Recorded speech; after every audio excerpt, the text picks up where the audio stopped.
محلے کی پرانی گلیوں میں ایک چھوٹا سا گھر تھا جس کے صحن میں بیری کا ایک بڑا درخت کھڑا تھا۔ اس درخت کی جڑوں میں کھیلتے کھیلتے ایمن نے اپنی معصوم بچپن کی کئی یادیں بکھیر دی تھیں، مگر اس بیری کی چھاؤں تلے ہمیشہ سکون نہیں تھا۔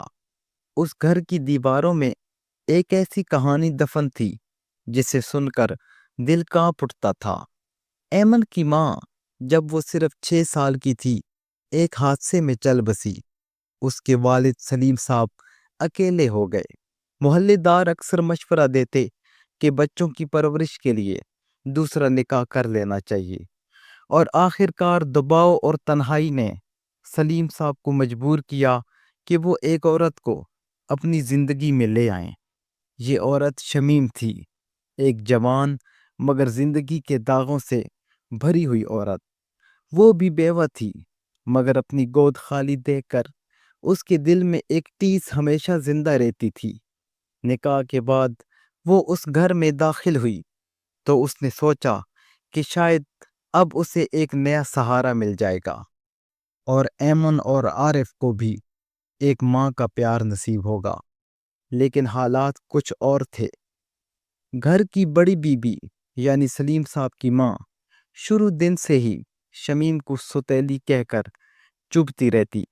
ماں تو ماں ہی ہوتی ہے، یہ کیا جانے قربانی کیا ہوتی ہے۔ وہ اکثر زہریلے جملے کس دیتی۔ ایمن بھی شروع میں شمیم کو قبول نہیں کر پائی۔ جب وہ قریب آتی تو ایمن کہتی، میری ماں واپس آ جائے گی، مجھے آپ کی ضرورت نہیں۔ یہ سن کر شمیم کا دل کٹ جاتا، مگر وہ مسکرا دیتی۔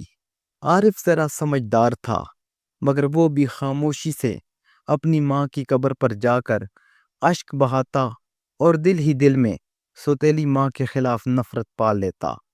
دن گزرتے گئے، شمیم دن رات گھر کے کاموں میں لگی رہتی، کبھی ایمن کے بال بناتی، کبھی عارف کے کپڑے دھوتی، مگر دونوں بچوں کا دل نرم نہ ہوا۔ محلے میں جب کوئی عورت شمیم کو کہہ دیتی، اللہ تمہیں ہمت دے، ستیلے بچوں کو پالنا آسان نہیں، تو اس کے اندر ایک آگ بھڑک اٹھتی۔ وہ سوچتی، یہ بچے میرے ہیں، یہ کیوں نہیں سمجھتے۔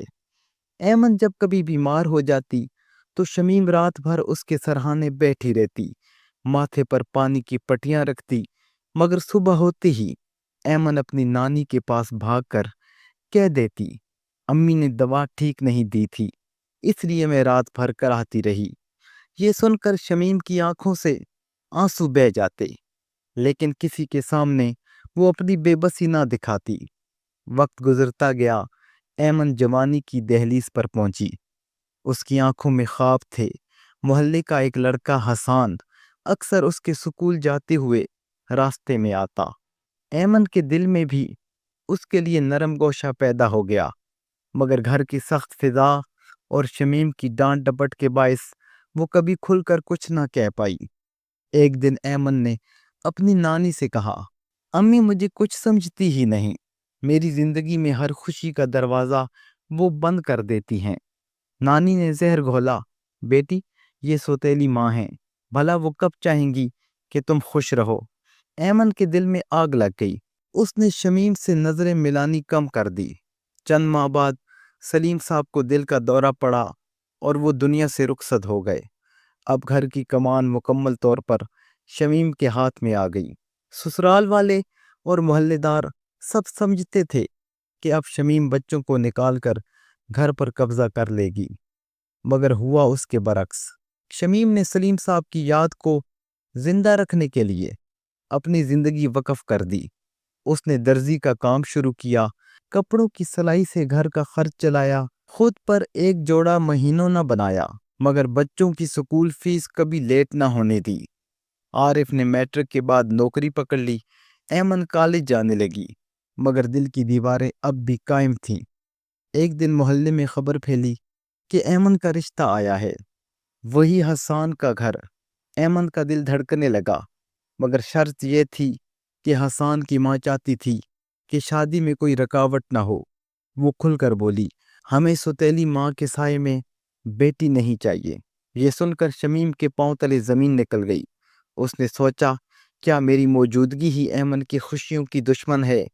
ایمن کی نانی نے بھی ایمن کو بھڑکایا، اگر چاہتی ہو حسان سے شادی ہو تو اپنی امی کو سمجھاؤ کہ پیچھے ہٹ جائیں۔ ایمن کئی دن تک تذ بذب میں رہی۔ آخر کار ایک رات اس نے ہمت کر کے شمیم سے کہا، امی اگر آپ نہ ہوں گی تو میرا رشتہ ہو سکتا ہے، میں ساری زندگی خوش رہ سکتی ہوں۔ یہ الفاظ تیر کی طرح شمیم کے دل میں پیوست ہو گئے۔ وہ چپ رہی، مگر اس رات اس نے رب کے حضور سجدے میں جا کر روتے روتے کہا، یا اللہ اگر میری موجودگی ایمن کی خوشیوں کی راہ میں ہے تو مجھے دنیا سے اٹھا لے۔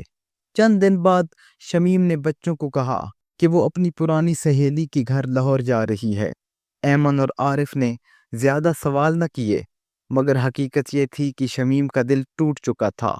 وہ شہر کے ایک ہسپتال گئی اور چپکے سے اپنے کینسر کے علاج کے کاغذات جمع کرا دیے۔ وہ پہلے ہی بیماری میں مبتلا تھی، مگر چھپاتی رہی تاکہ بچے پریشان نہ ہوں۔ اب اس نے علاج چھوڑ دیا۔ وقت گزرتا گیا، بیماری بڑھتی گئی، شمیم دن بدن کمزور ہوتی گئی، اور پھر ایک دن خبر آئی کہ وہ ہسپتال میں آخری سانسیں لے رہی ہے۔ ایمن اور عارف بھاگ کر ہسپتال پہنچے۔ شمیم کے ہونٹوں پر ہلکی سی مسکراہٹ تھی۔ اس نے ایمن کا ہاتھ پکڑا اور کہا، بیٹی تم خوش رہو، میں نے اپنی قربانی دے دی تاکہ تمہارے خواب پورے ہوں۔ ایمن کے آنسو رک نہ سکے۔ اس نے پہلی بار دل سے کہا، امی مجھے معاف کر دیں، میں نے کبھی آپ کو ماں سمجھا ہی نہیں۔ شمیم نے دھیرے سے کہا، ماں کبھی سوتیلی نہیں ہوتی، بس حالات سوتیلے ہوتے ہیں۔ اور پھر اس کی آنکھیں ہمیشہ کے لیے بند ہو گئیں۔ شمیم کی موت کے بعد ایمن کو احساس ہوا کہ اصل ماں کون تھی۔ اس نے اپنی شادی کے دن سب کے سامنے شمیم کی تصویر اٹھائی اور کہا، یہی میری اصل ماں ہے جس نے اپنی جان دے دی تاکہ میں خوش رہ سکوں۔ محلہ چیخ اٹھا، سب کی آنکھوں میں آنسو تھے، اور ایمن کے دل پر ہمیشہ کے لیے ایک بوجھ رہ گیا، ایک ماں کی قربانی کا بوجھ جو کبھی اتارا نہیں جا سکتا۔